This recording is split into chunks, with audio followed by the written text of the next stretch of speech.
U.S. Embassy in Yemen calls on Houthi rebels to end escalation and accept peace proposals. Sweden Foreign Minister and U.S. Special Envoy to Yemen meet and discuss peace in the country. The war shatters lives of internally displaced people.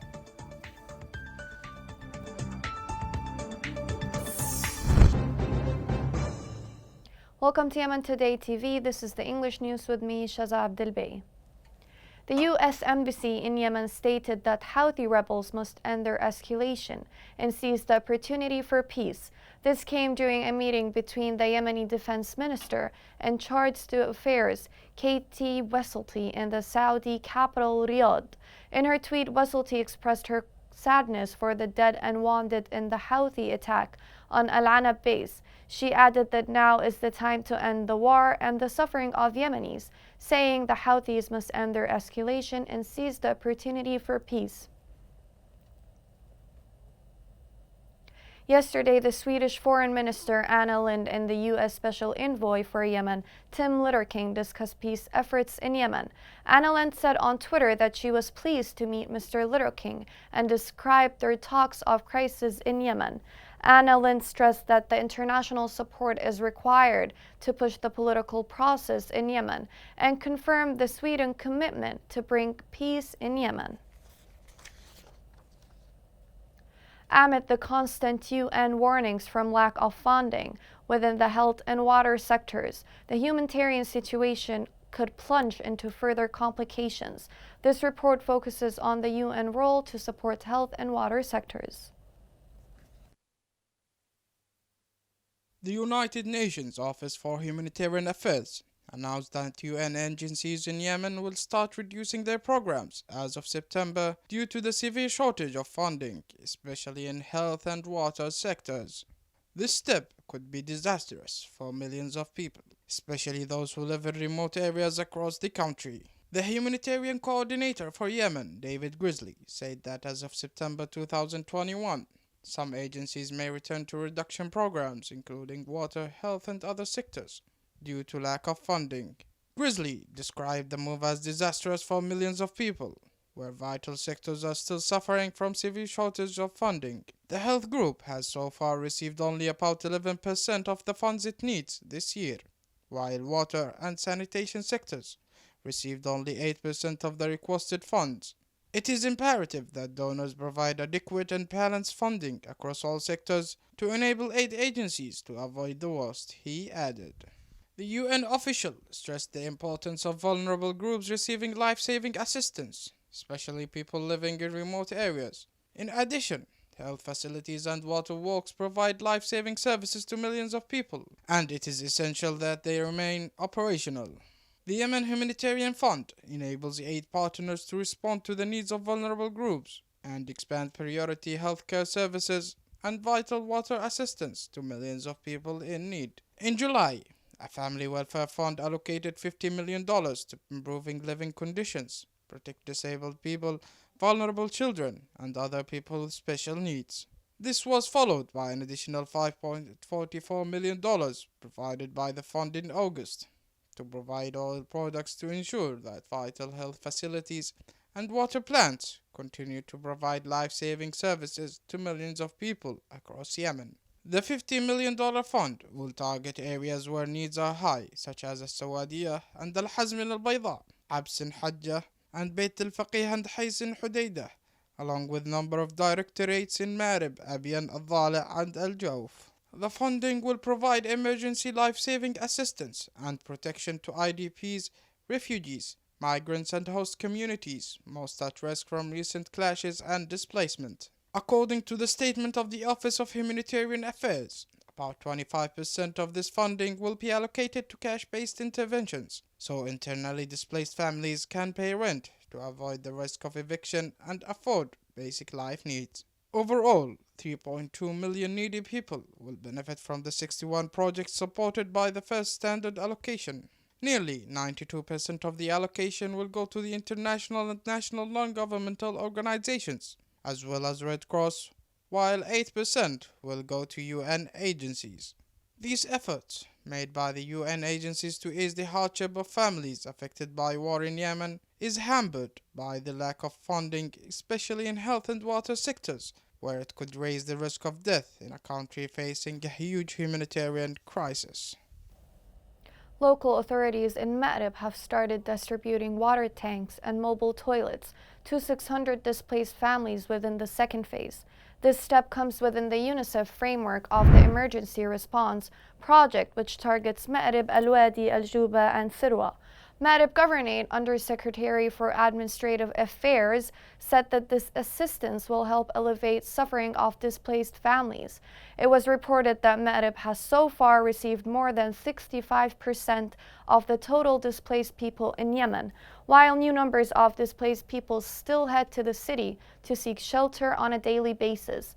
The government official called on international organizations to double their efforts to cover the urgent needs of the displaced people distributed in 148 camps and gatherings throughout the city. Still in Ma'rib, where a number of families are facing displacement in Rahba district due to the random Houthi shelling in the city, human rights sources reported that the displacement of those families from Rahba is due to Houthi non-stop bombard. The executive unit for the managing IDPs camps said in a tweet that there is a mass displacement of a number of families south of Ma'rib due to the intense bombing of the Houthi militia on a number of villages in the district. According to preliminary investigations, the number of displaced families reached 147, while 80 families are still in the open in Rahba district. Because of Houthi attacks on displaced camps in Ma'rib, those camps face closure and thousands of internally displaced families can find themselves without shelter. This report sheds more details on the suffering of displaced people in Ma'rib. Thousands of displaced Yemeni families in Ma'rib face the threat of expulsion from the random camps in which they live, as these camps are built on private lands. Also, more than 6,000 other families face the risk of eviction from their homes due to their inability to pay the monthly rent. In an update on the humanitarian situation in Yemen, the United Nations Office for Humanitarian Affairs stated that the shelter needs of newly displaced Yemenis through Ma'rib have been increasing since the beginning of the year, as nearly 24,000 people are displaced from their homes by armed clashes, shelling, and airstrikes in a city that already hosts a quarter of Yemen's 4 million internally displaced people. According to the UN report, most of the newly displaced went to seek safety in urban centers and about 150 in informal areas. Living conditions in settlements remain miserable with a lack of supplies of shelter, clean water, electricity, and health facilities, according to UNHCR report. With women and children making up to 80% of the displaced, they are the ones who suffer the most from the resulting overcrowding, lack of privacy, and limited access to basic services. UNHCR provides basic household items, legal aid, and psychological support across 7 settlements in Sirwa, which hosts about 20,000 individuals. In addition, UNHCR is distributing cash for rent to more than 2,800 families as part of their cash-based interventions to assist 6,000 families at risk of eviction. The United Nations indicated that thousands of displaced Yemeni families are currently facing the threat of eviction, and that during the past week, the authorities in Ma'rib shared a list of 2,800 families at risk of eviction from 13 sites, hosting internally displaced people on privately owned lands, which need a solution for resettlement urgently. Furthermore, at least 5 families were evicted from a site that was hosting IDPs from Amran Governorate by the owner and moved to another area within the same site. Another 28 families have also been ordered to move to other locations in the next week. The suffering of the displaced in Ma'rib continues, either by conflicts and wars, ignored by the militia, or to the inability to afford basic life needs.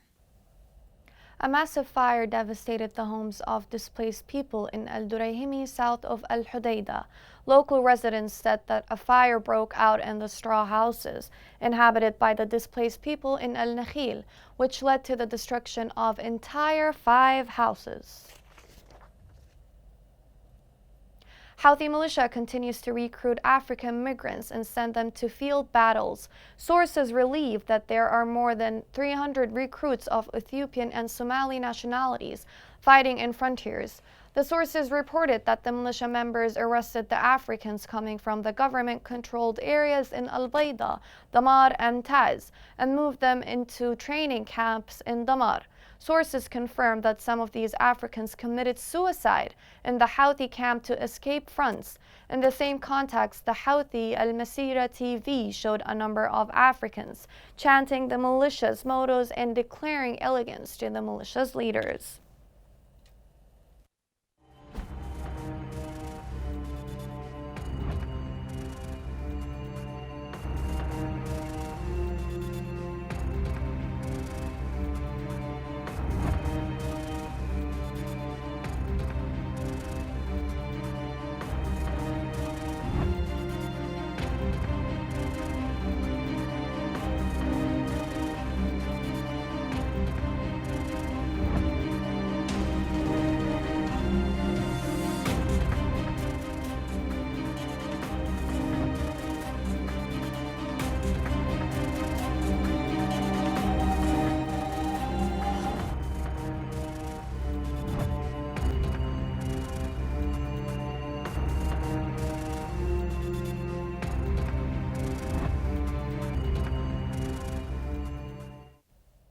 Famine in Yemen adds to the trouble of people whose lives are already shattered by war and bad economic conditions. The current level of famine in Yemen is unprecedented and is causing severe hardship for millions of people. The following report sheds light on this issue. It is a real crisis in a country that is already shattered by war. Yemen represents the worst humanitarian crisis in the world. It faces a host of dangers, the first of which is war. The country is suffering from displacement, COVID-19 pandemic, lack of necessities, and above all, people's inability to buy food. The current level of famine in Yemen is unprecedented and is causing severe hardship for millions of people. According to the World Food Programme, there are nearly 13 million of vulnerable people who lack food. Despite the ongoing humanitarian assistance, more than 16 million Yemenis are food insecure. The frightening nightmare of famine has returned to Yemen for the first time in 2 years in Hajjah, Amran, and Al Jawf.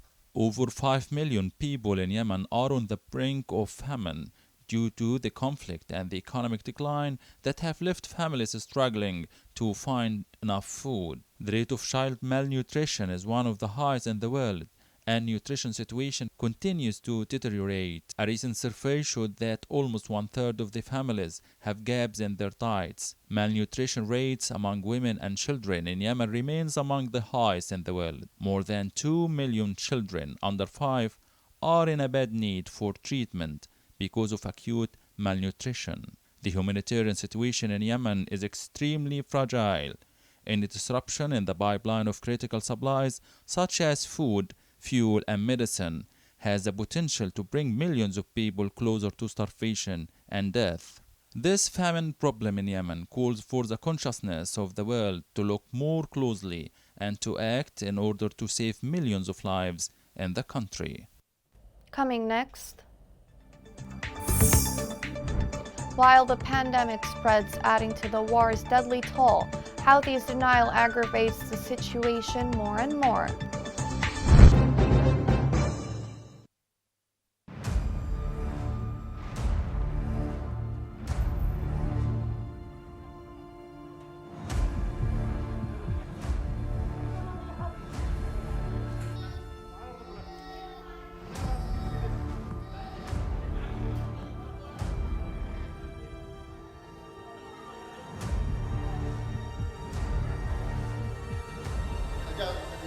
ثالث على منطقة الروضة استهدف الأطفال الأبرياء اللي يلعبوا في الشارع. بيدعي للسلام يقولوا للسلام يقتل أطفالنا يقتل أطفالنا الأبرياء. أنا قلت افتجعت ولا قلنا يقع واحد صاروخ ثاني. طلعت البيت حقنا. عشان انا العب انا واصحابي والصاروخ الطرح. Welcome back. Government forces defended Houthi attack in Al Hazm east of Al Jawf.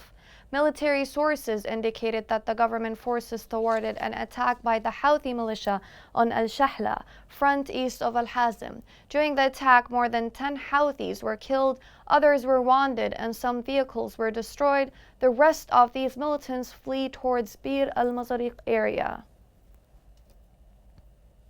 In Ma'rib, government forces backed by resistance carried out an ambush targeting a group of Houthi militants on Al-Majah front west of the city. A military source stated that the ambush led to the death of 18 Houthi elements. Meanwhile, the artillery of the government forces targeted the militia's movements at the front, causing considerable losses in equipment and lives among them.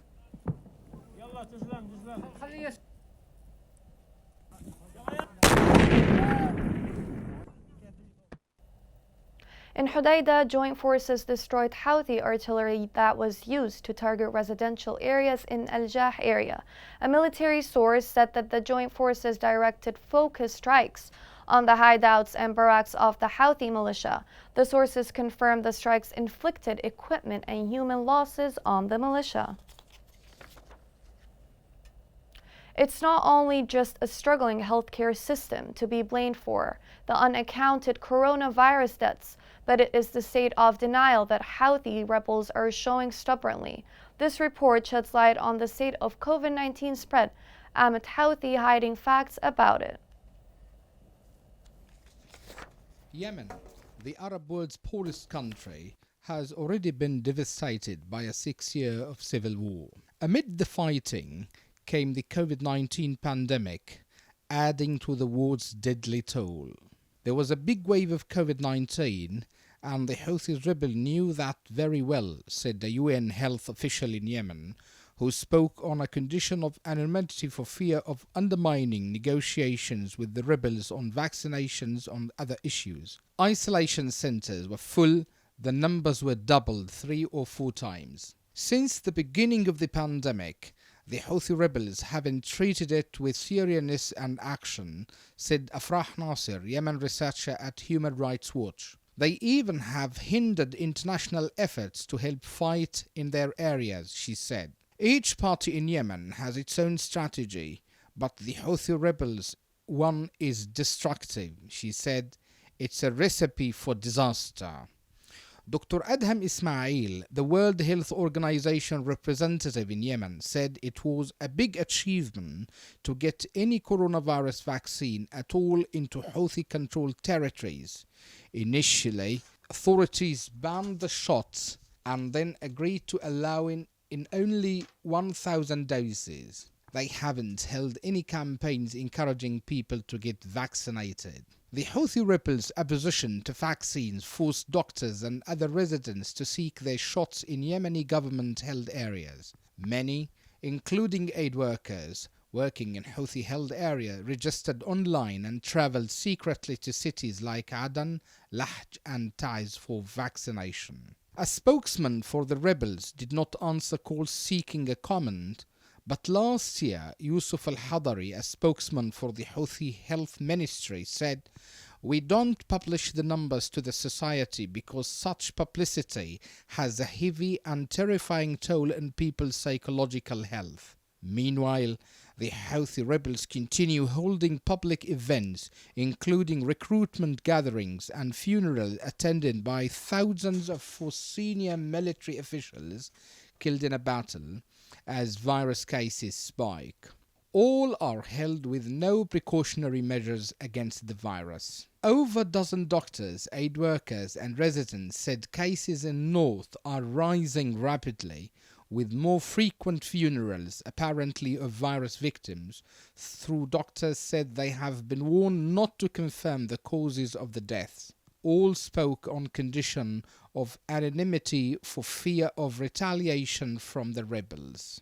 Doctors and other healthcare workers said that 24 isolation centers in the north have been full since mid-July. on healthcare worker in the Palestine hospital, said dozens of patients have come every day with coronavirus-like symptoms, most in their 30s and 40s. He said many are being told to isolate at home for lack of other options. The Houthis have appointed security supervisors at hospitals to control the flow of information between medical staff and patients' families, according to healthcare workers. Houthi rebel authorities avoid to mention their death. This state of denial will not stop the spread of the virus. Lastly, Yemenis seem to be sandwiched between this deadly virus and another human virus which seems to have attacked the entire Yemeni body. The National Committee Against Coronavirus announced the registration of 51 new cases of the epidemic in 7 governorates. Committee officials said on Twitter that 17 cases were recorded in Hadramaut, 12 in Aden, 5 in Taz, 5 in Ebyan, 8 in Ma'rib, 3 in Shabwa, and 1 in Suqrata. Also, 6 deaths were documented, 2 in Hadramaut, 2 in Ebyan, 1 in Shabwa, 1 in Ma'rib, plus 37 recovered cases, 22 in Aden and 15 in Hadramaut. With the current updates, the total confirmed cases are 7,951, including 1,486 deaths and 4,908 cases of recovery.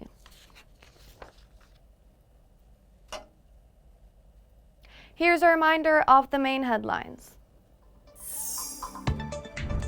U.S. Embassy in Yemen calls on Houthi rebels to end escalation and accept peace proposals. Sweden Foreign Minister and U.S. Special Envoy to Yemen meet and discuss peace in the country.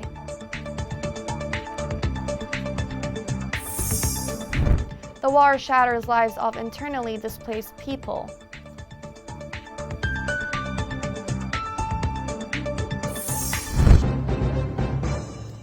This is the end of the news. Thank you for watching.